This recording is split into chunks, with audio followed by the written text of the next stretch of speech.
Hello দর্শক, ক্রিকেটে ঘনিয়ে আসলো আবারও দুঃসংবাদ। দল ঘোষণার আগ মুহূর্তে এ যেন চোখের জলে ক্রিকেটাররা। গতি তারকা তাসকিন আহমেদ ছিটকে গেলেন বিশ্বকাপ থেকে। এ যেন ক্রিকেট ভক্তরা মানতেই পারছে না। এমন খবরে মিডিয়ায় তোলপাড়। ভক্তদের প্রশ্ন, হুট করে কেন ছিটকে গেল বিশ্বকাপ থেকে তাসকিন আহমেদ? বিসিবি নাজমুল হাসান পাপন বললেন, তাসকিনকে পরীক্ষা করা হয়েছে, তার রিপোর্টের জন্য আমরা আগামীকাল পর্যন্ত অপেক্ষা করব। কাল রিপোর্টে যদি জানা যায় ফিরতে 2-3 দিন সপ্তাহ লাগবে, তাহলে আমরা বিকল্প হিসাবে দেখব তার পরিবর্তে কাকে দিয়ে খেলানো যায়।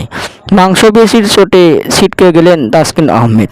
আশা করি তিনি আবারও দ্রুত ফিরতে পারবেন ক্রিকেটে। আগামীকাল ক্রিকেটারদের দল ঘোষণা, থাকছে বড় চমক।